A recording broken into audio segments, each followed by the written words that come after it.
Hello दोस्तों, मैं अनामिका सिंह स्वागत करती हूँ आप सबका आपके यूट्यूब चैनल नॉलेज कॉर्नर में। फ्रेंड्स, जैसा कि आपको पता है, यूपी पीजीटी, बिहार पीजीटी या फिर टीजीटी या फिर DSSB, इन सब की तैयारी को ध्यान में रखते हुए मैं आपको बायोलॉजी यानी जूलॉजी और बॉटनी दोनों के सीरीज क्वेश्चन करवा रही हूँ, जिसमें आज का जो हमारा टॉपिक है वो है साइटोलॉजी यानी कोशिका विज्ञान, वो भी किसकी? प्लांट की। तो आज हम प्लांट साइटोलॉजी के डिटेल्ड क्वेश्चन बहुत अच्छे से एक्सप्लेनेशन के साथ पढ़ेंगे। ये ऐसे क्वेश्चन है जो अभी तक हमें किसी ना किसी एग्ज़ाम में देखने को मिले हैं। अगर आप हमारे साथ बहुत पहले से जुड़े हैं तो आपको पता होगा कि ये जो सीरीज़ है ये यूपी PSC या फिर RPSC या फिर UP PGT, TGT, NVS, KVS, इन सब के, या फिर राजस्थान PCS, इन सब के प्रीवियस ईयर क्वेश्चन की सीरीज़ है और इसमें सबके इंपॉर्टेंट क्वेश्चन शामिल किए गए हैं। तो आप अगर PGT, TGT लेवल तक के किसी भी एग्ज़ाम की तैयारी कर रहे हैं और आपका सब्जेक्ट बायोलॉजी है तो इस चैनल से ज़रूर जुड़ें, इस वीडियो को ज़रूर देखें। साथ ही साथ अगर आप किसी अदर एग्ज़ाम की तैयारी कर रहे हैं, अगर वो टीचिंग एग्ज़ाम है तो आप इस चैनल से ज़रूर जुड़िएगा, क्योंकि अभी आपने देखा होगा हाल फिलहाल आपको यूपी टेट की तैयारी इसी चैनल पे फ्री ऑफ कॉस्ट करवाई गई। अब मैं आपके लिए सुपर टेट या फिर आप कहिए तो बिहार TRE, जिस एग्ज़ाम की भी आपको तैयारी करनी हो कमेंट बॉक्स में बता दीजिएगा, उसके प्रीवियस ईयर क्वेश्चन और एक्सप्लेनेशन के साथ लेकर आऊँगी। आज का टॉपिक स्टार्ट करते हैं हमारा साइटोलॉजी यानी कोशिका विज्ञान। इसमें हम ultra structure of plant cell with their typical cell organelles, cell division and cell cycle यानी पादप कोश की संरचना और उसके विभिन्न कोशिकांगों का अध्ययन करेंगे। उसके साथ साथ कोशिका विभाजन और कोशिका चक्र के भी इंपॉर्टेंट क्वेश्चन को डिस्कस करेंगे। क्वेश्चन आपको हिंदी और इंग्लिश दोनों लैंग्वेज में मिल जाएगा। PDF फ्री ऑफ कॉस्ट हमारे टेलीग्राम चैनल पर मिल जाएगा, तो PDF पाने के लिए टेलीग्राम चैनल को भी ज्वाइन करके जरूर रखिएगा। स्टार्ट करते हैं। आज का पहला क्वेश्चन है, which of the following is absent in the plant cell? निम्नलिखित में से कौन सा पादप कोशिका में अनुपस्थित होता है? सेल वॉल, प्लास्टिड, सेंट्रियोल्स या फिर लार्ज सेंट्रल वैक्यूल? कोशिका भित्ति, लवक, तारक केंद्रक या फिर बड़ी केंद्रकीय रिक्तिका, कौन सा पादप कोशिका में अनुपस्थित होता है? ध्यान दीजिएगा, यहाँ एब्सेंट पूछा है, कौन सा एब्सेंट होता है? तो आपको पता है प्लांट सेल जो होता है, प्लांट सेल, इसमें एक बहुत बड़ा वैक्यूल पाया जाता है, यानी कि लार्ज सेंट्रल वैक्यूल तो मिलता है, यानी कि ये तो प्रेजेंट होगा। प्लास्टिड भी पाया जाता है और सेल वाल भी पाया जाता है। सेल वाल ही प्लांट सेल को एनिमल सेल से अलग करता है। तो इसमें जो नहीं पाया जाता वो सेंट्रियोल होता है, तारक केंद्रक होता है। तारक केंद्रक ये केवल एनिमल सेल में पाया जाता है, ये प्लांट सेल में देखने को नहीं मिलता है। और कुछ बहुत सूक्ष्म, बहुत छोटे जो प्लांट होते हैं किसी किसी में देखने को मिलता है, जनरली ये प्लांट सेल में देखने को नहीं मिलता है। ये जो सेंट्रियोल होता है ये लघु सूक्ष्म नलिका ट्रिप्लेट्स के 9 सेटों से मिलकर बना होता है, जो एक सिलेंडर में व्यवस्थित होता है, यानी कि कुछ इस तरह इसकी संरचना होती है और इसमें ट्रिप्लेट के 9 सेट जो हैं वो प्रेजेंट होते हैं, 9 सेट होते हैं, इसी तरह से 9 सेट होते हैं। ठीक है, तो सेंट्रियोल इसका सही जवाब हो जाएगा ऑप्शन C। अगला क्वेश्चन है, यहाँ पे देखिए एनिमल सेल और प्लांट सेल दिखाया गया है आपको। एनिमल सेल में कभी भी सेल वाल नहीं देखने को मिलेगा। सेल मेम्ब्रेन मिलेगा लेकिन सेल वाल नहीं देखने को मिलेगा। सेल वाल हमें केवल और केवल प्लांट सेल में देखने को मिलता है। वैक्यूल्स प्लांट सेल में मिलेगा, एनिमल सेल में भी मिलेगा, लेकिन वैक्यूल्स जो होता है प्लांट सेल में बहुत लार्ज होता है। प्लांट सेल का लगभग 90% का जो एरिया है वो वैक्यूल ही कवर करता है, और एनिमल सेल में ये बहुत छोटा देखने को मिलता है। किसी किसी एनिमल सेल में तो ये देखने को ही नहीं मिलता है। माइटोकॉन्ड्रिया दोनों में देखने को मिलेगा, एंडोप्लाज्मिक रेटिकुलम दोनों में देखने को मिलेगा, राइबोसोम दोनों में देखने को मिलेगा, गोल्गी बॉडी दोनों में, प्लाज्मा मेम्ब्रेन दोनों में और साइटोप्लाज्म दोनों में ही देखने को मिलेगा। लाइसोसोम केवल एनिमल सेल में, प्लांट सेल में नहीं मिलेगा। सेंट्रियोल केवल एनिमल सेल में, प्लांट सेल में नहीं। माइटोकॉन्ड्रिया इसमें भी और इसमें भी। ठीक है, इसका जो सही जवाब हो जाएगा वो ऑप्शन C हो जाएगा, सेंट्रियोल। अगला क्वेश्चन है, dash is not found in almost all plant cell? लगभग सभी पादप कोशिकाओं में नहीं मिलता है। लगभग सभी पादप कोशिकाओं में क्या नहीं मिलता है? तो अभी हम लोगों ने देखा क्या नहीं मिलता है, सेंट्रियोल नहीं मिलता है। लार्ज वैक्यूल मिलता है, 70S 80S राइबोसोम मिलता है। जो नहीं मिलता है वो सेंट्रियोल है। अगर आपसे पूछा जाए सेंट्रियोल की खोज किसने की, तो सेंट्रियोल की खोज 1888 में T. बोवेरी नामक साइंटिस्ट थे। T. बोवेरी, इन्होंने सेंट्रियोल की खोज की थी। किसने की थी? T. बोवेरी ने। ऑप्शन A इसका सही जवाब हो जाएगा। अगला question, which cell organelles is not found in plant cell? कौन सा नहीं पाया जाता है? तो अभी हम लोगों ने देखा सेंट्रियोल नहीं पाया जाता, ऑप्शन B इसका सही जवाब।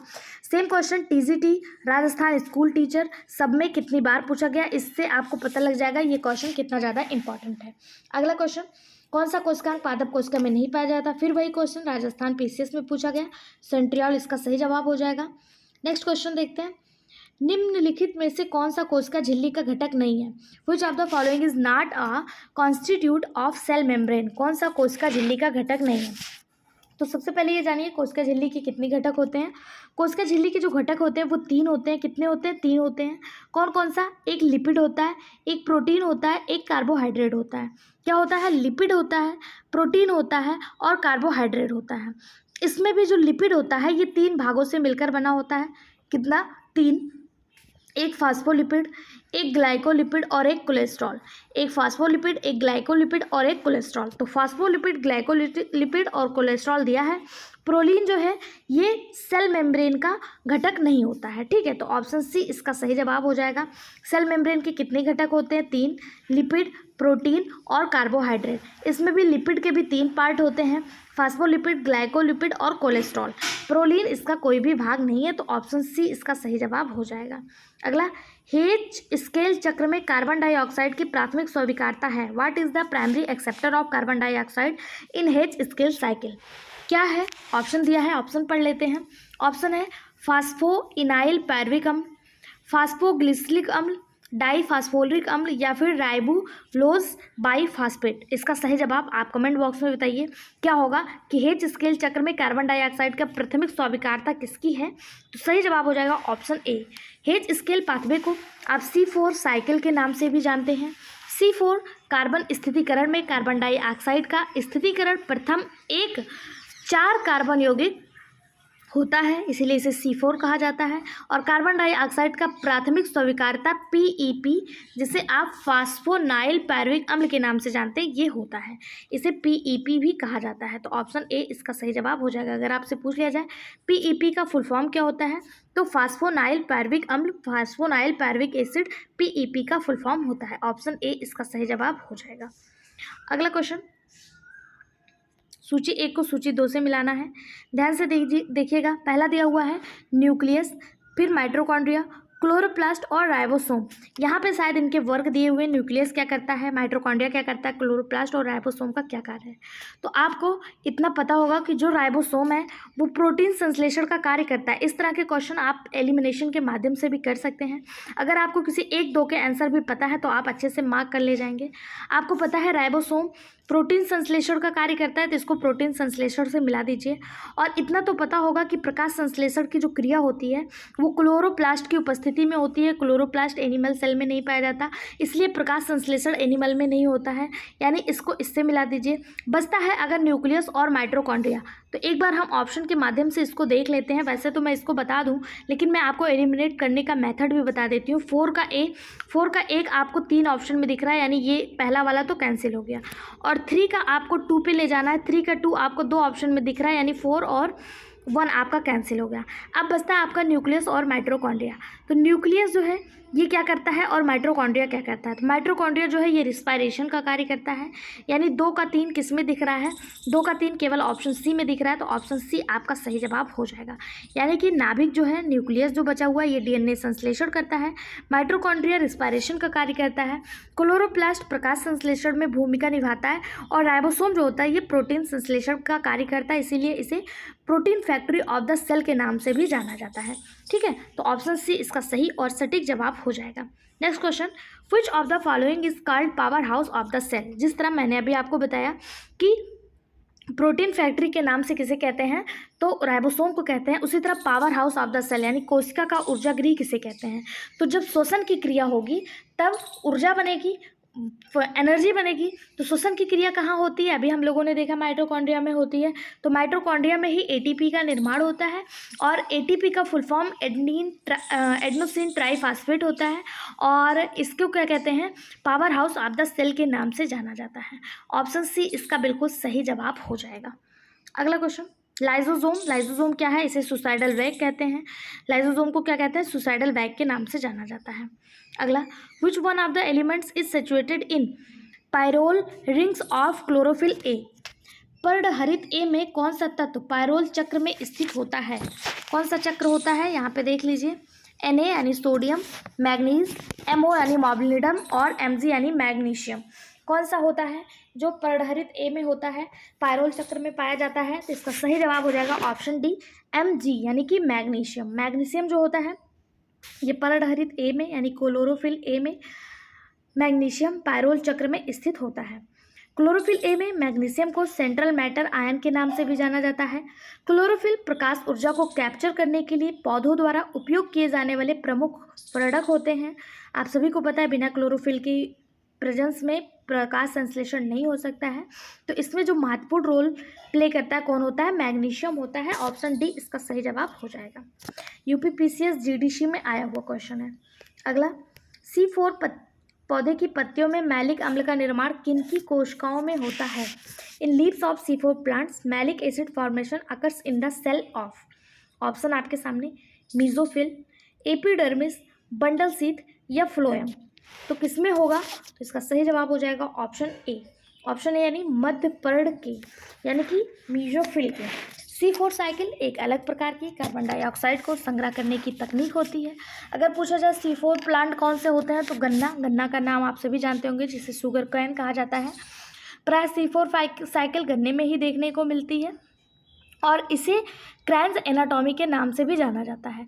इसमें पत्ती में दो प्रकार की सेल पाई जाती है, एक मेसोफिल और दूसरा बंडल शीथ। और जो मैलिक एसिड होता है वो इसी मेसोफिल में निर्मित होता है, इसी मेसोफिल में बनता है। ऑप्शन ए इसका सही जवाब हो जाएगा। अगला question, cytochrome are found in. Cytochrome पाए जाते हैं। साइटोक्रोम कहाँ पाया जाता है? Mitochondrial matrix, mitochondrial cristae, lysosome या फिर माइटोकॉन्ड्रियल आउटर वॉल। साइटोक्रोम कहाँ देखने को मिलेगा? तो जो साइटोक्रोम होता है ये माइटोकॉन्ड्रिया क्रिस्टी में देखने को मिलता है। ऑप्शन बी इसका सही जवाब हो जाएगा। साइटोक्रोम हीमोप्रोटीन होते हैं जिसमें हीम समूह होता है और मुख्य रूप से इलेक्ट्रॉन ट्रांसपोर्ट के माध्यम से एटीपी बनाते हैं। एटीपी बनाएंगे उसी की वजह से हमें ऊर्जा मिलता है।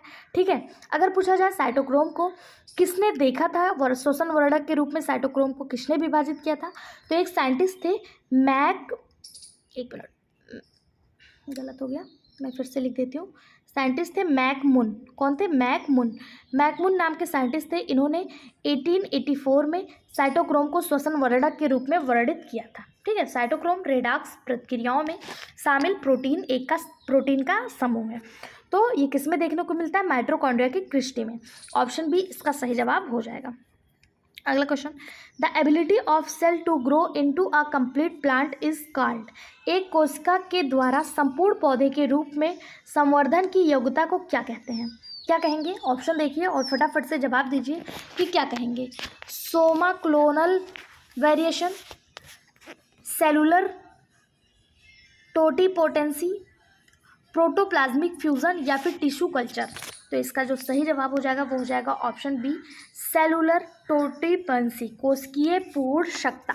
एक कोशिका के द्वारा संपूर्ण पौधे के रूप में संवर्धन होने की योग्यता को कोशिकीय पूर्णशक्ता कहते हैं। यह पूरे पौधे का उत्पादन करने के लिए पौधे की कोशिकाओं की आनुवांशिक क्षमता होती है। कोशिकाओं को स्टेम, रूट और पौधे के अन्य हिस्सों से प्राप्त किया जाता है और कोशिका विभाजन और विकास को प्रोत्साहित करने के लिए पोषक तत्वों, विटामिन, हार्मोन्स युक्त संवर्धन माध्यम में बढ़ाया जाता है। ठीक है, ऑप्शन बी इसका सही और सटीक जवाब हो जाएगा। अगला question, cell without cell wall is known as, मतलब कोशिका रहित कोशिका क्या कहलाती है? ऐसी कोशिका जिसमें कोशिका मतलब सेल वॉल नहीं पाया जा रहा है, कोशिका भित्ति नहीं पाई जा रही है, उसे क्या कहेंगे? साइटोप्लास्ट, क्रोमोप्लास्ट, प्रोटोप्लास्ट या फिर क्लोरोप्लास्ट। ये क्वेश्चन आप देखिए राजस्थान पीसीएस पीजीटी बायोलॉजी और राजस्थान स्कूल लेक्चर दोनों में आया हुआ है कि वह कोशिका जो सेल तो है लेकिन उसमें सेल वॉल नहीं पाया जा रहा है, कौन सा है? तो इसका सही जवाब हो जाएगा ऑप्शन सी प्रोटोप्लास्ट। आप सभी को पता होगा प्रोटोप्लास्ट जिसे प्रोटोप्लाज्म भी कहा जाता है। इसकी खोज डुजार्डिन नामक साइंटिस्ट ने की थी। कब की थी? 1835 में की थी, 1835 में की थी। यह स्वच्छ, रंगहीन, चिपचिपा द्रव होता है या लचीला भी होता है। इसमें कोशिका भित्ति नहीं पाई जाती है। इसमें कोशिका भित्ति नहीं पाई जाती है। अगर बात करें आपको साइटोप्लाज्म की, तो साइटोप्लाज्म जो होता है ये जीव द्रव्य का भाग होता है, ये केंद्रक के चारों ओर पाया जाता है। वहीं पे क्रोमोप्लास्ट ये रंग वाले लवक होते हैं। आप सभी को पता होगा क्रोमोप्लास्ट के कारण ही लाल, पीला, नारंगी, हरा रंग हमें देखने को मिलता है। और बात करें क्लोरोप्लास्ट की, तो क्लोरोप्लास्ट ये पौधों को हरा रंग प्रोवाइड करते हैं। और क्लोरोप्लास्ट की खोज से क्वेश्चन पूछ लिया जाता है कि क्लोरोप्लास्ट की खोज किसने की थी, तो एक साइंटिस्ट थे सिम्पर नामक साइंटिस्ट ने क्लोरोप्लास्ट की खोज की थी। बाकी यहाँ पे इसका जो सही जवाब हो जाएगा वो हो जाएगा प्रोटोप्लास्ट में सेल वाल नहीं देखने को मिलता है। प्रोटोप्लास्ट में क्या नहीं देखने को मिलता है, तो सेल वाल नहीं देखने को मिलता है। इसे जीवद्रव्य भी कहा जाता है। इसमें कोशिका भित्ति नहीं पाई जाती है और इसकी जो खोज है वो डुजार्डिन नामक साइंटिस्ट ने की थी। अगर पूछा जाए प्रोटोप्लास्ट की खोज डुजार्डिन ने की, लेकिन इसका नामकरण किसने रखा, इसको प्रोटोप्लास्ट कहा किसने, तो एक साइंटिस्ट थे पुरकिंजे ने 1939 में इसका नाम प्रोटोप्लास्ट रखा था। जीवद्रव्य का नाम क्या रखा, प्रोटोप्लास्ट रखा था। तो ऑप्शन सी इसका सही और सटीक जवाब हो जाएगा। अगला question, the cork formed by the activity of phellogen is also known as, कागजन की सक्रियता के द्वारा बनने वाले कार्क को यह भी कहा जाता है, यानी कार्क को और किस नाम से जाना जाता है, तो कार्क को क्या बार्क कहेंगे, फेल्लम कहेंगे, फेलोडर्म कहेंगे, या इनमें से कोई नहीं। सही जवाब ऑप्शन बी, इसे फेल्लम के नाम से जाना जाएगा। कागजन की सक्रियता के द्वारा बनने वाले कार्क को फेल्लम कहते हैं। द्वितीयक वृद्धि के दौरान जो द्विबीजपत्रीय होते हैं उनके तने में मेरिस्मेटिक टिश्यू में एक विभाजन होता है और रिंग को फेलोजन या कार्क कैम्बियम कहा जाता है। फेल्लम छाल या बार्क का बाहरी ऊतक होता है जो मृत कोशिकाओं की एक सुरक्षात्मक परत का कार्य करता है। ठीक है, तो इसे क्या कहेंगे, फेल्लम भी कहा जाता है। ऑप्शन बी इसका सही जवाब हो जाएगा। अगला, क्लोरोप्लास्ट में अधिक मात्रा में पाया जाता है। Chloroplast contain maximum quantity of, chloroplast में अधिक मात्रा में क्या पाया जाएगा, RUBP carboxylase, hexokinase, pyruvate carboxylase, या इनमें से कोई नहीं। क्लोरोप्लास्ट हरित लवक, इसमें जो अधिक मात्रा में पाया जाता है वो होता है RUBP कार्बोक्सिलेज। RUBP क्लोरोप्लास्ट के चयापचय केंद्र में मौजूद होता है जहां कार्बन डाइऑक्साइड निर्धारण और न्यूक्लिक एसिड, शर्करा, स्टार्च, फैटी एसिड और कुछ जो क्लोरोप्लास्ट होते हैं उनके साथ प्रोटीन का संश्लेषण होता है। इसे रूबिस्को भी कहा जाता है। ऑप्शन ए इसका सही जवाब हो जाएगा। अगला क्वेश्चन, जीवद्रव्य तंतु के दो विपरीत सिरों पर स्थित अंतर्द्रव्यीय जालिका की दो सिस्टर्नों को जोड़ने वाली नलिकाओं को क्या कहेंगे, tubules containing two cisternae of endoplasmic reticulum located at two opposite ends of plasmodesmata are called as, किस नाम से जाना जाएगा, क्या उसे माइक्रोट्यूब्यूल्स कहेंगे, डेस्मोट्यूब्यूल्स कहेंगे, माइक्रोफिलामेंट्स कहेंगे, या इनमें से कोई नहीं। तो इसका सही जवाब हो जाएगा, इसे डेस्मोट्यूब्यूल्स के नाम से जाना जाएगा। जीवद्रव्यीय तंतु के दो विपरीत सिरों पर स्थित अंतर्द्रव्यीय जालिका को दो सिस्टर्नों से जोड़ने वाली जो नलिका होती है उसे क्या कहेंगे, डेस्मोट्यूब्यूल्स के नाम से जाना जाएगा। ऑप्शन बी इसका सही और सटीक जवाब हो जाएगा। अगला question, the principal function of dash is packaging of the material to delivered to the intracellular target और to secrete outside the cell, यानी डैश का मुख्य कार्य द्रव को संवेशित कर अंतःकोशिकीय लक्ष्य तक पहुंचाना या कोशिका के बाहर श्रावण कराना है। यानी ये किसके कार्य की बात कर रहे हैं, इनमें से कौन सा वो चीज़ है जो पैकेजिंग का कार्य करता है, क्या वो लाइसोसोम है, तो नहीं, लाइसोसोम को सुसाइडल बैग कहेंगे, ये पैकेजिंग का कार्य नहीं करता है। गोल्गी बॉडी, बिल्कुल सही बात, गोल्गी बॉडी जिसे traffic police of the cell कहते हैं, ये पैकेजिंग का कार्य करता है इसे। और ये जो गोल्गी बॉडी होता है, अगर पूछा जाए कि इसकी खोज किसने की, तो इसकी खोज 1897 में कैमिलो गोल्गी ने की और उन्हीं के नाम पे इसका नाम गोल्गी बॉडी रखा गया। इसे Golgi apertures, Golgi body, Golgi काय के नाम से भी जाना जाता है और इसका जो मुख्य कार्य है वह द्रव को संवेशित कर अंतःकोशिकीय लक्ष्य तक पहुंचना या कोशिकाओं के बाहर श्रवण करना होता है। ऑप्शन बी इसका सही जवाब हो जाएगा। अगला क्वेश्चन, लाइसोसोम प्रतिनिधित्व करता है, लाइसोसोम किसका प्रतिनिधित्व करता है, झिल्ली संरचना यानी मेम्ब्रेन स्ट्रक्चर, माइटोकॉन्ड्रियल इक्विवेलेंट यानी कि माइटोकॉन्ड्रियल समकक्ष का, प्लास्टिड का, या फिर इरेगुलर स्ट्रक्चर का।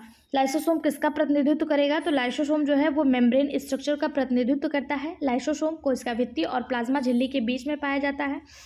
ये वेसिकुलर परिवहन की सुविधा प्रदान करता है और सतह क्षेत्र को बढ़ाता है। लाइसोसोम शब्द अगर पूछा जाए किसने दिया, तो लाइसोसोम जो शब्द है इसे मूर नामक साइंटिस्ट ने दिया था और मैकलेयर ने 1961 में इसे परिभाषित किया था। ऑप्शन ए इसका सही जवाब हो जाएगा।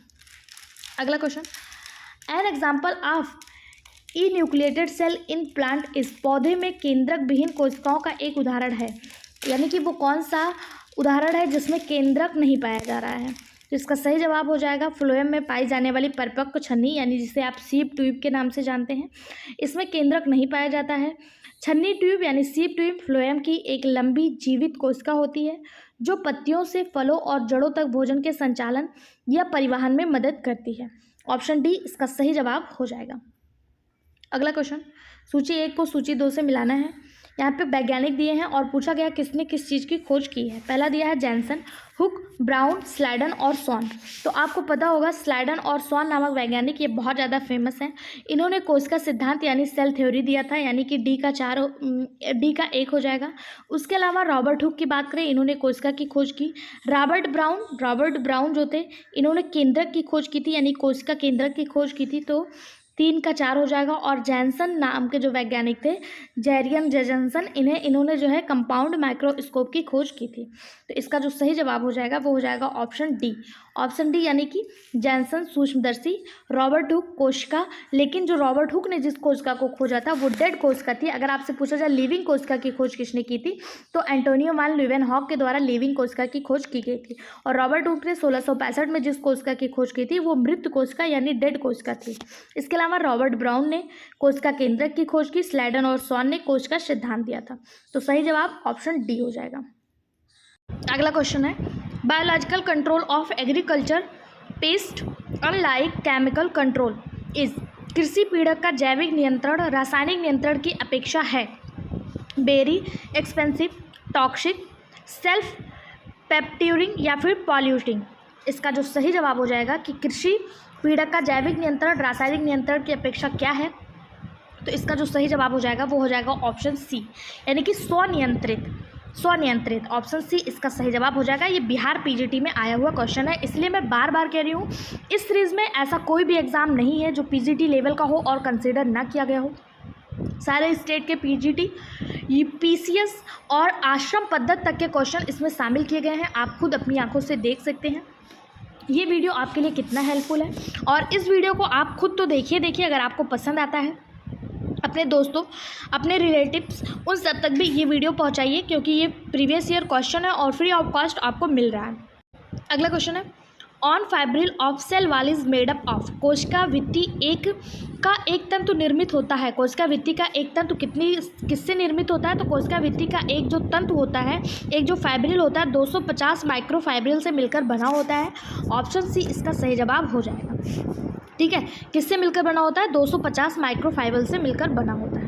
अगला, apoplast symplast concept was given by, यानी एपोप्लास्ट सिम्प्लास्ट की संकल्पना जो है वो किसने दिया था, कॉन्सेप्ट किसने दिया था।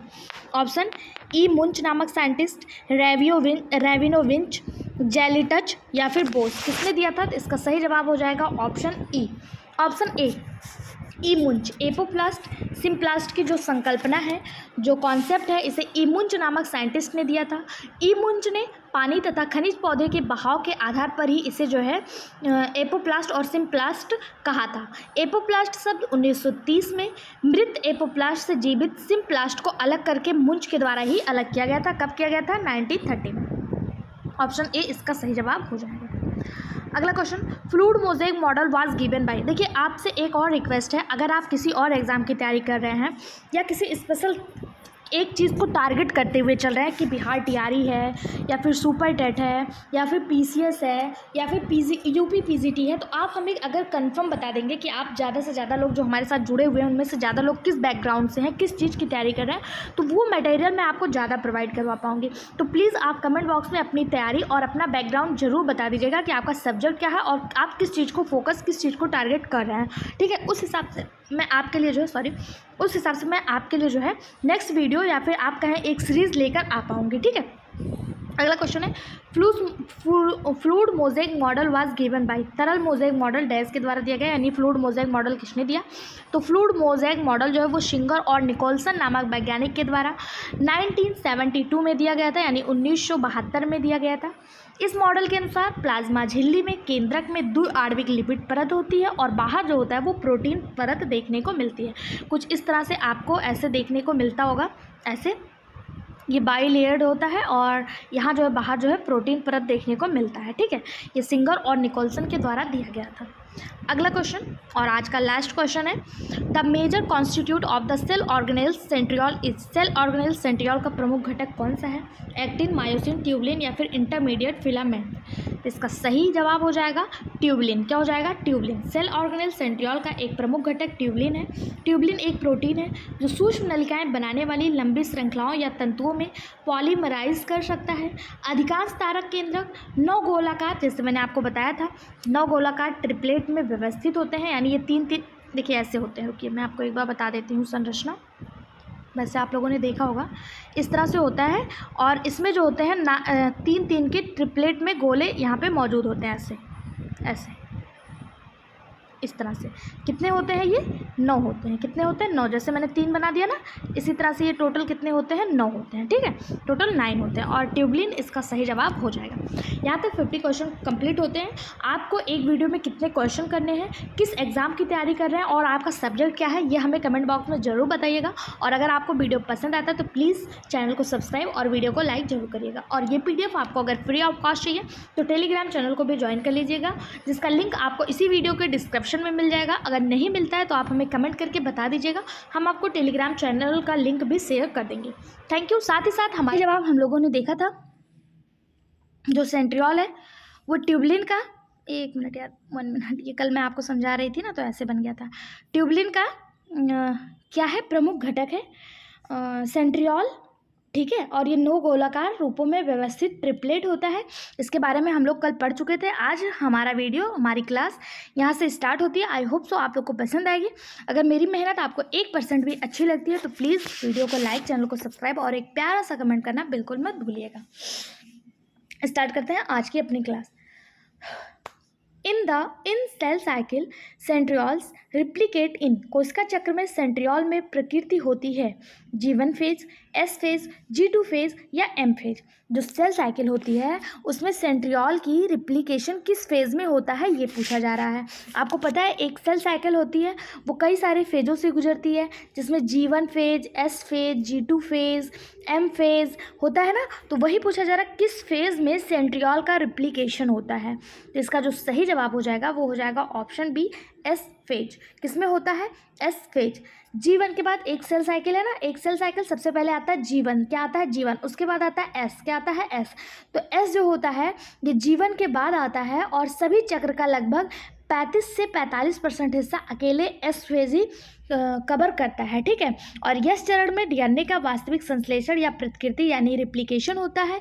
इसी दौरान प्रत कोशिका की मात्रा जो है वो भी दोगुनी हो जाती है। और यह रिप्लिकेशन जो है वो कहाँ से स्टार्ट होता है अगर पूछा जाए तो ये रिप्लिकेशन सेंटर से यानी कि न्यूक्लियस से यानी कि केंद्रक से स्टार्ट होता है। और सेंट्रियोल कोशिका द्रव्य में सेंट्रियोल के कोशिका द्रव्य में रिप्लिकेट करता है। ओके, ऑप्शन बी इसका सही जवाब हो जाएगा। कहाँ पे होता है? एस फेज में। अगला क्वेश्चन, निम्नलिखित में से पराया किस अवस्था में DNA का निर्माण होता है? In which of the following phase DNA is usually synthesized? DNA किस फेज में सिंथेसाइज्ड होता है? G0 phase, G1 phase, S phase या G2 फेज? तो हम लोगों ने देखा S फेज सबसे बड़ा होता है, इसी में DNA का रिप्लिकेशन होता है, DNA का संश्लेषण होता है। अभी इसके पहले के में एक्सप्लेनेशन जब हम पढ़ रहे थे उसमें मैंने आपको बताया कि यस चरण में ही DNA का वास्तविक संश्लेषण और रिप्लिकेशन होता है। तो सही जवाब हो जाएगा ऑप्शन सी। आप लोग ना क्वेश्चन के साथ साथ ये जो एक्सप्लेनेशन दिया रहता है उसको भी अच्छे से सुना करिए और अगर हो सके तो कॉपी पेन लेके कहीं पर नोट करते हुए चलिए। अभी हमारे पास TGT PG पीजीटी एग्ज़ाम के लिए मैक्सिमम टाइम 2.5 से 3 महीने या आप कह सकते हैं 3 से 4 महीने बचे हुए हैं। टीआरई का भी नोटिफिकेशन आया, कुछ अपडेट आया हुआ है, मैं बहुत जल्द उस पर एक वीडियो लेकर आपके लिए आने वाली हूँ कि बिहार वालों ने क्या कहा है वैकेंसी के लिए, और साथ ही साथ पीजीटी का रिजल्ट भी आ गया है। अगर आप लोगों ने देखा है तो बहुत अच्छी बात, नहीं तो मैं आज ही आपको वो वीडियो प्रोवाइड करवा दूँगी, ठीक है। तो आप अपनी तैयारी को, जिनका हो गया उनको तो कॉन्ग्रेचुलेशन, जिनका नहीं हुआ वो डिमोटिवेट ना होकर के अपनी तैयारी को आगे बढ़ाते रहिए। और जहाँ से क्वेश्चन आपको समझ में आए, जो चीज़ें आपने पहली बार सुना, उसे एक कॉपी पेन ले लीजिए और नोट करते हुए चलिए, वो लास्ट टाइम रिवीजन में आपके बहुत ज़्यादा काम आने वाला है, ठीक है। ठीक है, क्वेश्चन है, इन यूकैरियोटिक सेल न्यूक्लियर डीएनए सिंथेटाइज्ड अकर ड्यूरिंग। यूकैरियोटिक कोशिका चक्र में न्यूक्लियर डीएनए संश्लेषण के दौरान होता है। किसके दौरान होता है, किस फेज में होता है, तो अभी हम लोगों ने देखा एस फेज में होता है। ऑप्शन बी सही जवाब। अगला, cell cycle is governed by. कोशिका चक्र किसके द्वारा नियंत्रित किया जाता है, बहुत ज़्यादा इंपॉर्टेंट क्वेश्चन, इसे स्टार मार्क करिएगा। सेल साइकिल किसके द्वारा गवर्न किया जाता है, किसके द्वारा नियंत्रित किया जाता है, क्या वो CDK है या फिर ग्लाइकोकैलिक्स है, CMP है या फिर उपयुक्त में से कोई नहीं। इसका सही जवाब क्या होगा, तो इसका जो सही जवाब हो जाएगा ना, वो हो जाएगा cyclin dependent kaizen. Cyclin dependent kaizen यानी CDK, ठीक है। ऑप्शन ए इसका सही जवाब हो जाएगा। साइक्लिंग डिपेंडेंट काइजन, ये इसका फुल फॉर्म होता है। सुगर काइनेसिस का एक परिवार है ये, जिसे पहली बार कोशिका चक्र को विनियमित करने और उसकी भूमिका के लिए खोजा गया था, ठीक। सभी यूकैरियोटिक में ये प्रेजेंट होता है। और CDK अगर पूछा जाए वास्तव में है क्या, तो ये एक छोटा प्रोटीन है। क्या है, छोटा सा प्रोटीन है।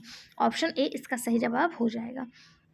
अगला question, which of the following is not a homopolysaccharide. निम्नलिखित में से कौन सा होमोपॉलीसेक्राइड नहीं है। ध्यान दीजिएगा, यहाँ पे नहीं पूछा है, नहीं वाले क्वेश्चन में अक्सर कंफ्यूजन होता है। अगर आप कॉपी पेन लेके बैठे रहते हैं पेपर में, जब आप एग्जाम सेंटर में रहते हैं, तो वहाँ पे हमारा माइंड जो होता है ना, वो प्रॉपरली थोड़ा सा डिप्रेस्ड भी होता है, एग्जाम का प्रेशर भी होता है। तो ऐसे एग्जाम जहाँ पे आपको नॉट या नहीं दिख जाए ना, उन्हें फट से मार्क कर लिया करिए, उसके नीचे तुरंत अंडरलाइन कर लिया करिए, जिससे ऑप्शन को क्लिक करते समय, ऑप्शन को मार्क करते समय आपको वो चीज़ें दिमाग में हो कि यहाँ पे नहीं वाला ऑप्शन सेलेक्ट करना है, ठीक है। तो कौन सा यहाँ पे पॉलीसेक्राइड नहीं है, तो स्टार्च है। अगर आप पहले देख लेंगे कौन सा पॉलीसेक्राइड है और पहले नंबर पर स्टार्च दिख गया तो आप फट से मार्क कर देंगे, लेकिन ये गलत हो जाएगा क्योंकि पूछा कौन सा नहीं है। स्टार्च है, काइटिन है, पेक्टिन भी है। जो नहीं है वो कौन सा है, हाइलोरोनिक एसिड जो है, ये पॉलीसेक्राइड नहीं है, ठीक है। या क्या है, अगर ये पॉलीसेक्राइड नहीं है तो क्या है, तो ये एक हेट्रोपॉलीसेक्राइड है। क्या है, होमोपॉलीसेक्राइड ना होकर के क्या है, हेट्रोपॉलीसेक्राइड है, ठीक है। ऑप्शन डी इसका सही जवाब हो जाएगा। अगला question, middle lamella is made up of. मध्य पट्टिका किसकी बनी होती है, मिडिल लैमेला किसकी बनी होती है, सुबेरिन, कैल्शियम पेक्टेट, सेलुलोज या फिर लिग्निन। तो इसका सही जवाब हो जाएगा जो मध्य पटलिका यानी मिडिल लैमेला होता है वो कैल्शियम पेक्टेट का बना होता है। और ये कैल्शियम पेक्टेट के साथ साथ अगर मैग्नीशियम पेक्टेट दिया होता तो वो भी सही हो जाता। मैग्नीशियम पेक्टेट या फिर कैल्शियम पेक्टेट का ये बना होता है, ठीक है। या प्राथमिक कोशिका भित्ति के बीच उपस्थित होता है, यानी कि प्राथमिक कोशिका भित्ति है, प्राइमरी कोशिका सेल वाल है, उसके बीच में यानी कि एपिडर्मिस एंडोडर्मिस, और बीच में क्या होता है, मिडिल लैमेला पाया जाता है, ठीक है। ऑप्शन बी इसका सही जवाब हो जाएगा। अगला question, membrane around vacuoles is called. Vacuoles के चारों ओर उपस्थित कला क्या कहलाती है, वैक्यूल्स के चारों ओर उपस्थित ये वैक्यूल्स है। ये आपको पता है प्लांट सेल है, ये प्लांट सेल नहीं होता, ये ह्यूमन सेल होता है। अगर हम प्लांट सेल की बात करें तो प्लांट सेल कुछ इस ऐसे होता है ना, कैसे होता है, सर्कल होता है प्लांट सेल, हाँ प्लांट सेल सर्कल ही होता है। अगर मान लीजिए आपके पास एक प्लांट सेल है, ठीक है, एक प्लांट सेल है। अगर पूछा जा रहा है आपसे, क्या पूछा जा रहा है कि वैक्यूल्स के चारों ओर उपस्थित कला क्या होती है, तो आपको पता है प्लांट सेल का 90% भाग जो है वो अकेले वैक्यूल ही कवर करता है, तो ये वैक्यूल हो गया। और इस वैक्यूल के चारों तरफ जो मेम्ब्रेन स्थित है, इसके चारों तरफ जो मेम्ब्रेन पाई जाती है, पूछा जा रहा है इसे क्या कहते हैं, तो इस मेम्ब्रेन को क्या कहा जाता है, साइटोप्लास्ट, टोनोप्लास्ट, एमाइलोप्लास्ट या फिर इलायोप्लास्ट। तो ये जो वैक्यूल के चारों तरफ पाया जाता है ना, इसे रिक्तिका कला, वैक्यूल मेम्ब्रेन या इसी को दूसरी भाषा में टोनोप्लास्ट कहा जाता है। क्या कहा जाता है, टोनोप्लास्ट कहा जाता है। ऑप्शन बी इसका सही जवाब हो जाएगा। रिक्तिका के अंदर एक तरल पदार्थ भरा होता है जिसे वैक्यूल जूस या फिर रिक्तिका रस कहा जाता है। उसी को ये बाहर ना निकल जाए, पूरे सेल में फैल ना जाए, उसी को रोकने के लिए इसमें मेम्ब्रेन पाई जाती है और इसे टोनोप्लास्ट कहा जाता है। क्या कहा जाता है, रिक्तिका कला या फिर टोनोप्लास्ट कहा जाता है। ऑप्शन बी इसका सही जवाब हो जाएगा, ठीक है। अच्छा, आप कमेंट बॉक्स में बताइए क्या वैक्यूल्स हमें एनिमल सेल में देखने को मिलता है कि नहीं। कमेंट बॉक्स में जरूर बताइएगा वैक्यूल एनिमल सेल में प्रेजेंट होता है कि एब्सेंट होता है। मैं आपके कमेंट का इंतजार करूँगी, इसका जवाब आप जरूर दिया करिए। कमेंट बॉक्स में जब आप एक्टिव पार्टिसिपेट करते हैं ना, मेरे द्वारा पूछे गए क्वेश्चन का जवाब देते हैं या फिर अपनी तरफ से कुछ आंसर बताते हैं, कुछ क्वेश्चन पूछते हैं, तो वो कहीं ना कहीं आपके सबकॉन्शियस माइंड में सेव होता रहता है। और ऐसे क्वेश्चन जब आपको एग्जाम में डायरेक्ट इनडायरेक्ट देखने को मिलते हैं तो वो चीज़ें आपको याद आ जाती है कि मैंने कहीं तो पढ़ा है। तो ऑप्शन एलिमिनेशन में ना आप उस चीज़ को अच्छे से मार्क करके चले आते हैं, इसीलिए आप कमेंट बॉक्स में एक्टिव रहा करिए। ओके, अगला क्वेश्चन है which of the following is found in highest number in the cell. निम्नलिखित में से कौन कोशिका में सबसे अधिक संख्या में पाया जाता है।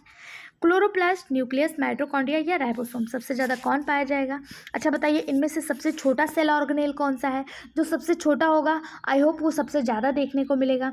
सबसे छोटा कौन सा है, राइबोसोम है। राइबोसोम ये सबसे ज़्यादा पाया जाता है। ये करता क्या है, तो ये प्रोटीन संश्लेषण में मदद करता है, इसीलिए इसे protein factory of the cell के नाम से जाना जाता है।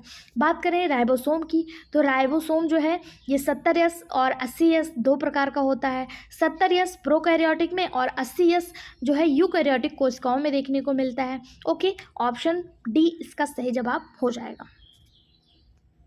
यहाँ से कुछ भी पूछ ले तो आप बता दीजिएगा। अगला question which of the following cell organelles is not membrane bound. कौन सी वो कोशिकांग है जिसमें झिल्ली ही नहीं है। जैसे अभी मैंने वैक्यूल्स देखा ना, हम लोगों ने वैक्यूल्स देखा, वैक्यूल्स में देखा कि उसके चारों तरफ एक मेम्ब्रेन पाई जा रही है जिसे टोनोप्लास्ट कहा जा रहा है। पूछा जा रहा है वो कौन सा ऑर्गेनेल्स है जिसमें कोई मेम्ब्रेन ही नहीं है, जिसको कवर करने के लिए, रोकने के लिए कोई झिल्ली ही नहीं पाई जा रही। क्या वो माइटोकॉन्ड्रिया है, लाइसोसोम है, स्फेरोसोम है या फिर राइबोसोम है। तो बता दें वो जो सेल मेम्ब्रेन है उसे राइबोसोम के नाम से जाना जाता है। राइबोसोम जो है इसमें कोई भी सेल मेम्ब्रेन नहीं पाई जाती है। ये साइटोप्लाज्म में खुरदरी एंडोप्लाज्मिक रेटिकुलम, जिसे आप रफ एंडोप्लाज्मिक रेटिकुलम कहते हैं, इस पर स्वतंत्र रूप से पाया जाता है और ये प्रोटीन संश्लेषण में मदद करता है। इसमें कोई भी मेम्ब्रेन नहीं पाई जाती है। जो राइबोसोमल आरएनए के 60% और कई प्रकार के प्रोटीन के 34% से बने होते हैं। अगर पूछा जाए आपसे कि राइबोसोम की खोज किसने की, तो एक साइंटिस्ट थे पैलाडे। कौन थे, पैलाडे नामक साइंटिस्ट ने राइबोसोम की खोज की थी।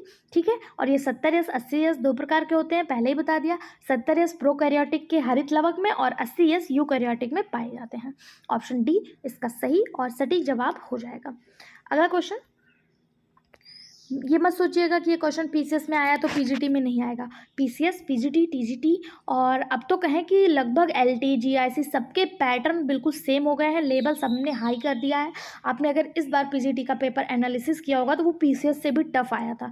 तो इसलिए कोई भी क्वेश्चन को, उसके एक्सप्लेनेशन को आपको स्किप नहीं करना है, ध्यान से सुनना है और कॉन्सेंट्रेट होकर जो चीज़ें आपको नहीं आ रही वो कॉपी पेन ले लीजिए, नोट करते जाइए। धीरे धीरे आप देखेंगे कि टॉपिक वाइज आपका एक अच्छा खासा नोट तैयार हो जाएगा और वो लास्ट टाइम रिवीजन के आपके बहुत ज़्यादा हेल्प करने वाला है। ठीक है, अगला क्वेश्चन है main function of centromere is linked with. Centromere का मुख्य कार्य किसके साथ जुड़ा होता है, यानी सेंट्रोमियर जो है वो सबसे ज़्यादा कार्य किसके साथ करता है। क्या वो कोशिका परिवर्धन करता है, न्यूक्लियोलस गठन करता है, स्पिंडल गठन करता है या फिर साइटोकाइनेसिस करता है। तो देखिए जो सेंट्रोमियर होता है ना, इसका सबसे मुख्य कार्य होता है जो कोशिका विभाजन होता है, जब सेल डिवीजन होता है उसके दौरान स्पिंडल फाइबर का गठन करना। क्या करना, स्पिंडल फाइबर, आपको पता है एक सेल है, इसमें एक सेंट्रोमियर पाया जाता है, इसके चारों तरफ गुणसूत्र पाए जाते हैं, क्रोमोसोम पाए जाते हैं। इसी में जो है सेंट्रोमियर क्या करता है, सेंट्रोमियर इसका गठन करता है, इसको एक साथ जोड़ देता है। ठीक है, तो ये क्या करता है, स्पिंडल फाइबर का गठन करता है। ऑप्शन सी इसका सही जवाब हो जाएगा।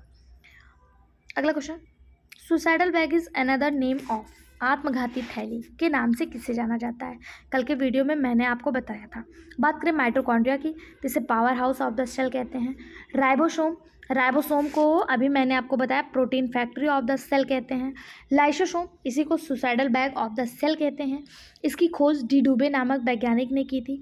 कब की थी, 1974 में, 1974 में की थी। बात करें इसे सुसाइडल बैग क्यों कहते हैं, तो जो ये लाइसोसोम होता है इसमें कुछ प्रकार के एंजाइम, पाचक एंजाइम, डाइजेस्टिव एंजाइम पाए जाते हैं, जैसे प्रोटीएज, राइबोन्यूक्लियेज, डीऑक्सीराइबोन्यूक्लियेज, फास्फेट, ये सभी पाए जाते हैं। ये सभी करते क्या हैं, तो देखिए ध्यान से समझिए, जब कभी आपको चोट लग जाती है, जब कभी आपको चोट लग जाती है तो आपने देखा होगा आपके हाथ पे, पैर पे, कहीं भी जहाँ भी चोट लगती है वहाँ एक ऐसे धब्बा, निशान सा बन जाता है, यानी वहाँ की कोशिकाएं मर जाती हैं। वहाँ की कोशिकाएं जब मर जाती हैं तो ये निशान धीरे धीरे कुछ टाइम बाद ऑटोमेटिक ख़त्म होने लगता है। तो ये ख़त्म कैसे होता है? आपने कभी दिमाग में सोचा कि ये ख़त्म कैसे होता है? ये ख़त्म ऐसे ही होता है, ये जो लाइसोसोम होता है अपने यही हाइड्रोलिटिक एंजाइम, अपने यही पाचक एंजाइम इस पर थोड़ा थोड़ा करके हर दिन क्या करते रहते हैं? छिड़कते रहते हैं। हर दिन क्या करते रहते हैं? छिड़कते रहते हैं, इस पर डालते रहते हैं। और उससे क्या होता है कि वो जगह, उस जगह से जो काला धब्बा रहता है वो धीरे धीरे ख़त्म हो जाता है। और यही सुसाइडल बैग जब अचानक से कभी फट जाता है, बिना किसी रीज़न के, बिना वहाँ पे कोई दिक्कत हुए, तो इसी को सुसाइडल बैग यानी आत्मघाती थैली के नाम से जाना जाता है। ये खुद तो जाता अपने आसपास की कोशिकाओं को भी ले जाता है, ठीक है। और इसकी खोज 1974 में डी डुवे नामक साइंटिस्ट ने की थी। ऑप्शन सी इसका सही जवाब हो जाएगा। आई होप चीज़ें आपको समझ में आ रही होंगी। कहीं भी कोई भी कन्फ्यूजन तो बेझिझक कमेंट बॉक्स में ज़रूर पूछिएगा। अगला question, which one of the following is called a suicidal bag? Suicidal bag के नाम से किसे जानते हैं? अभी हम लोगों ने देखा लाइसोसोम को सुसाइडल बैग के नाम से जाना जाता है। ऑप्शन सी इसका सही जवाब हो जाएगा। जल अपघटनी एंजाइम धारी कोशिकांग कौन सी है? यानी कि, एक मिनट, क्या पूछा जा रहा है? Cell organelles containing hydrolytic enzyme. तो अभी मैंने आपको बताया जो इसमें एंजाइम होता है उसे हाइड्रोलिटिक एंजाइम के नाम से जाना जाता है। देखिए 96, 99, 2001 बहुत बार ये क्वेश्चन पूछा जा चुका है। यहाँ से भी पूछा जाता है कि इसकी खोज किसने की? डी डुवे ने की। कब की? 1974 में की। और इसके लिए इन्हें नोबेल पुरस्कार भी मिला था डी डुवे को, ठीक है। 1974 में इन्हें नोबेल पुरस्कार मिला था इसकी खोज के लिए। और इसे हाइड्रोलिटिक एंजाइम के नाम से भी जानते हैं, इसीलिए इसे सुसाइडल बैग भी कहा जाता है। अगला, निम्नलिखित में से कौन सा अंग मुख्य रूप से हाइड्रोलिटिक एंजाइम संग्रहित करता है? अब आप लोगों ने देख लिया होगा कि कितनी बार किस तरह से घुमा घुमा के क्वेश्चन पूछा गया। कौन सा अंग होगा? लाइसोसोम होगा। गोल्गी कॉम्प्लेक्स, गोल्गी कॉम्प्लेक्स को क्या कहते हैं? गोल्गी कॉम्प्लेक्स पे चर्चा कर लें तो इसे कैमिलो गोल्गी ने इसकी खोज की थी। इसे गोल्गी बॉडी कहा जाता है। इसे traffic police of the cell कहा जाता है। ये पैकेजिंग का भी कार्य करता है, तो इसे पैकेजिंग मटेरियल भी कहा जाता है। ऑप्शन इसका जो सही जवाब हो जाएगा वो ए हो जाएगा। अगला question, Which one of the following enzyme is characterized present in lysosome? निम्नलिखित में से कौन सा एंजाइम विशिष्ट रूप से लाइसोसोम में पाया जाता है? कौन सा पाया जाता है? जब मैं एक्सप्लेनेशन दे रही थी तो अगर आपने अच्छे से सुना होगा तो आपको पता होगा कि वो कौन सा एंजाइम है जो लाइसोसोम में पाया जाता है। अब जवाब में बताइए, क्या वो ट्रांसफेज था, लाइगेज था, एसिड हाइड्रोलेज था या फिर प्रोटीएज था?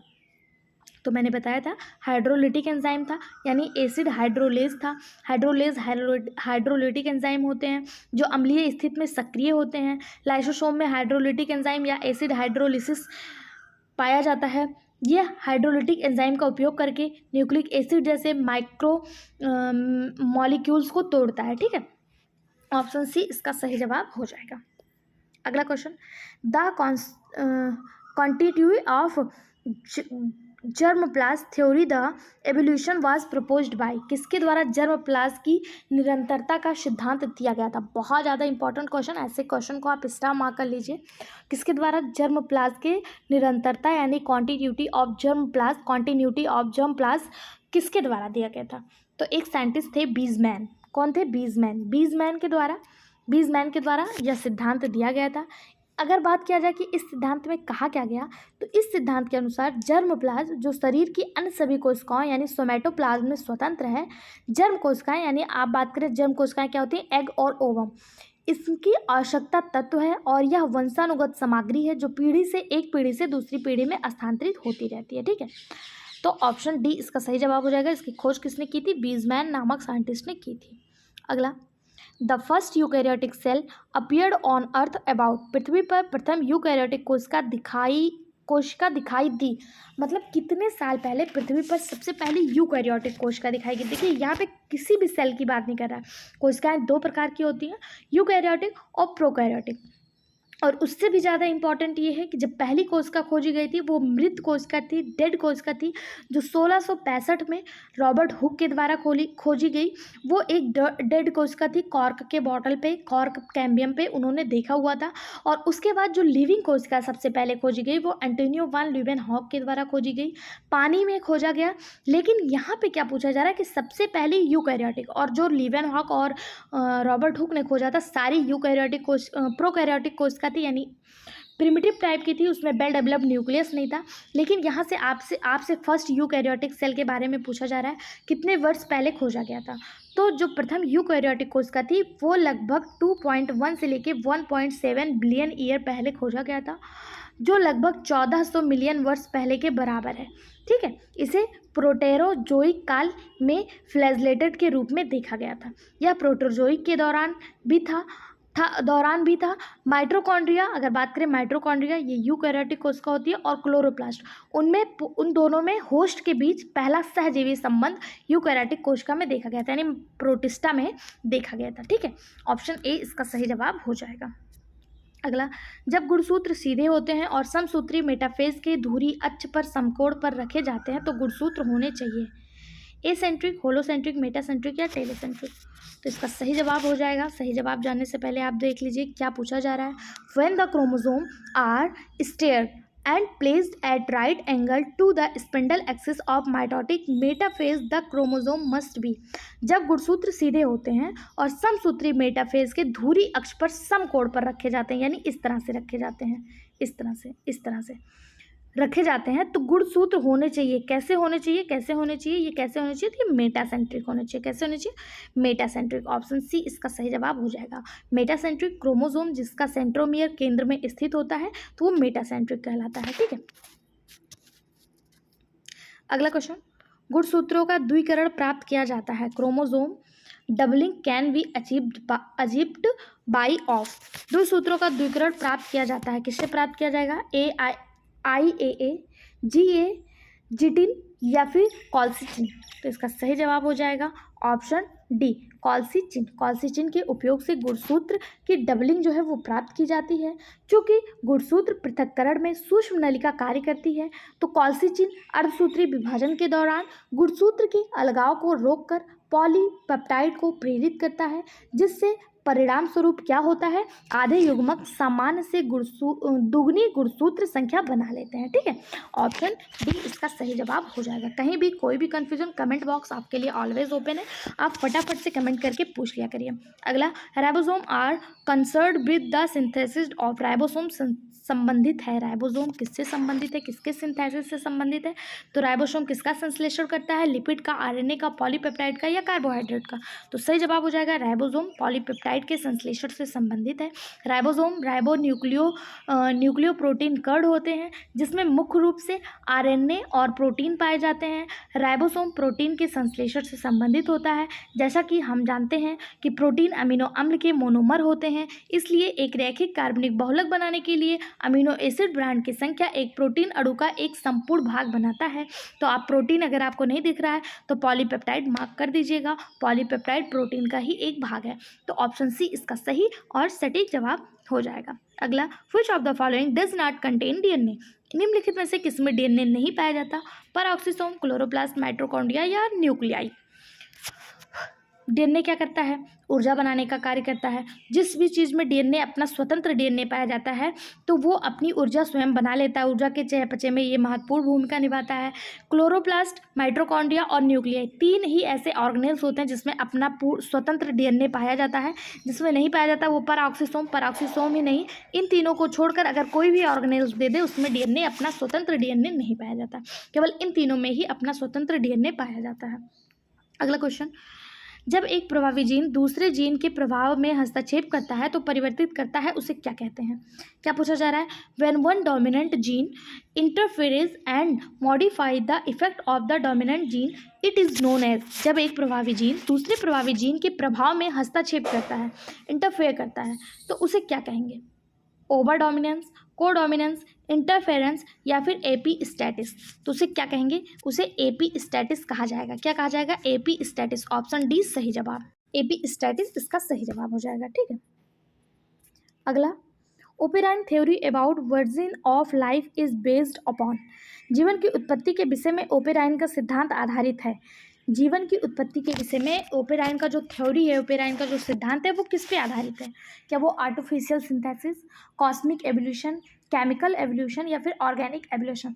देखिए, जीवन की उत्पत्ति के बारे में बहुत सारे लोगों ने बहुत सारा सिद्धांत दिया। कोई बताता है कि अणु और परमाणु आपस में टकराए, कोई बताता है दो प्लैनेट आपस में टकराए, कोई कुछ बताता है, कोई कुछ बताता है। तो उसी के बेस पे, उसी के बारे में एक साइंटिस्ट थे ओपेरिन, इन्होंने भी अपना सिद्धांत दिया और इनका जो सिद्धांत है वो केमिकल एवोल्यूशन यानी रासायनिक विकास पर आधारित है। ठीक है, ऑप्शन सी इसका सही जवाब हो जाएगा। यह सिद्धांत AI ओपेरिन के द्वारा 1924 में प्रस्तावित किया गया। ओपेरिन ने आधिकारिक तौर पर अपने प्रभावशाली सिद्धांत को सामने रखा कि पृथ्वी पर जीवन जो है वो कार्बन आधारित अणुओं के क्रमिक रासायनिक विकास के माध्यम से विकसित हुआ। और ये कहा भी जाता है जो 5 तत्व हैं, जल, वायु, अग्नि और क्या आकाश, धरती, ये 5 तत्व कौन कौन से होते हैं? मुझे थोड़ा सा याद नहीं आ रहा, आप बताइएगा। जो 5 तत्व हैं ये क्या हैं? ये सभी कार्बन के ही अप्रूप है। हमारा शरीर कार्बन से ही मिलकर बना हुआ है और इन्होंने अपने थ्योरी में, अपने जो रासायनिक विकास की थ्योरी है उसमें इन्होंने यही बताया था। ठीक है, ऑप्शन सी इसका सही जवाब हो जाएगा। 5 तत्वों के नाम आप हमें कमेंट बॉक्स में बता दीजिएगा, मुझे याद नहीं आ रहा। अगला question, the origin of life as a result of chemical evolution was properly explained by. रासायनिक विकास के द्वारा जीव उत्पत्ति को सही प्रकार किसने समझाया? तो अभी हम लोगों ने देखा किसने समझाया था, ओपेरिन ने समझाया था। किसने? ओपेरिन ने। ऑप्शन ए सही जवाब। अगला क्वेश्चन है, plasma lemma is made up of. Plasma lemma किससे बनी होती है? Single protein layer, single lipid layer, single lipid layer and 2 protein layer या फिर single protein and single lipid layer? जो प्लाज्मा लेमा होती है वो किससे बनी होती है? तो इसका जो सही जवाब हो जाएगा, प्लाज्मा लेमा एक प्रोटीन, एक लिपिड लेयर और 2 प्रोटीन लेयर से मिलकर बनी होती है। किससे? एक प्रोटीन लेयर और 2 लिपिड लेयर से मिलकर बनी होती है। क्या? प्लाज्मा लेमा, या इसी को प्लाज्मा झिल्ली या इसी को प्लाज्मा मेम्ब्रेन के नाम से जाना जाता है। एक प्लाज्मा झिल्ली जो एक कोशिका को विशेष रूप से एक पादप कोशिका की दीवार के भीतर बांधती है, एक लिपिड और दोनों तरफ से प्रोटीन से घिरी होती है। ठीक है, और कोशिका झिल्ली या प्लाज्मा लेमा एक फास्फोलिपिड बाई लेयर, जिसे आप दोहरी परत कहते हैं, को चुनिंदा पारिगम झिल्ली है जो कोशिकाओं के आंतरिक भाग यानी जो सेल ऑर्गेनेल्स हैं और साइटोप्लाज्म है, यहाँ से चीज़ों को इधर उधर आने जाने में मदद करती है। तो ये किससे मिलकर बनी होती है? देखिए मैं इसको समझा देती हूँ। प्लाज्मा झिल्ली क्या होती है? मान लीजिए ये कोई सेल है, ये कोई सेल है, ये कोई सेल है, इसके ऊपर एक प्लाज्मा मेम्ब्रेन पाई जाती है। प्लाज्मा मेम्ब्रेन, ये प्लाज्मा मेम्ब्रेन किससे बनी होती है? ये प्लाज्मा मेम्ब्रेन बनी होती है, इसके ऊपर एक पाया जाता है लिपिड का लेयर, ऊपर एक लिपिड का लेयर और 2 प्रोटीन की परतें पाई जाती हैं, 2 प्रोटीन की परतें पाई जाती हैं, इससे मिलकर ये बना होता है। ये करता क्या है? जब कोई भी चीज़, कोई भी न्यूट्रिएंट्स यहाँ से आता है तो ये अर्धपारगम्य होती हैं, फिल्टर करके चीज़ों को सेल में भेज देती हैं। ठीक है, तो यही इसका कार्य होता है और ये इसको एक स्ट्रक्चर, सेल को स्ट्रक्चर प्रोवाइड करवाने का भी कार्य करता है। ठीक, जैसे दूध है, अगर आप दूध लेकर आए किसी पैकेट में, अगर वो दूध पैकेट में है तो आप देखते होंगे कि वो पैकेट जो होती है वो प्लाज्मा झिल्ली है, मान लीजिए वो प्लाज्मा मेम्ब्रेन है, उसको एक स्ट्रक्चर प्रोवाइड करवा रही है। वहीं अगर आप टेट्रा पैक का दूध लेके आते हैं तो आप देखते हैं सबसे पहले उसके ऊपर एक डब्बा लगा होता है, कागज़ की दफ्ती लगी होती है, फिर उसके अंदर एक पैकेट लगा होता है। तो इस जो कागज़ की दफ्ती, इसे सेल वाल मान लीजिए जो प्लांट सेल में ही पाया जाता है, और इसे प्लाज्मा मेम्ब्रेन मान लीजिए, सेल मेम्ब्रेन मान लीजिए। ठीक है, इस पॉलीथीन को सेल मेम्ब्रेन मान लीजिए, इसे सेल वाल मान लीजिए। लेकिन अगर केवल दूध की पैकेट लेके आते हैं तो जो कार्य वो पैकेट करती है, उसे प्रोटेक्ट करने का, उसे एक स्ट्रक्चर देने का, वही कार्य प्लाज्मा लेमा, प्लाज्मा झिल्ली, प्लाज्मा मेम्ब्रेन या सेल मेम्ब्रेन करती है। ठीक, ऑप्शन इसका जो सही जवाब हो जाएगा, ये सिंगल लिपिड लेयर और 2 प्रोटीन लेयर की बनी होती है। ओके, आई होप चीज़ें आपको समझ में आ गई होंगी। आज के वीडियो में बस इतना ही। इसी तरह से अच्छे एक्सप्लेनेशन के साथ नेक्स्ट वीडियो पाने के लिए चैनल को सब्सक्राइब, वीडियो को लाइक करना बिल्कुल मत भूलिएगा। हमारे साथ जुड़ने के लिए आपका दिल से धन्यवाद। एक प्यारा सा कमेंट जिसका इंतजार मैं करूँगी, आप कर दीजिएगा। Thank you.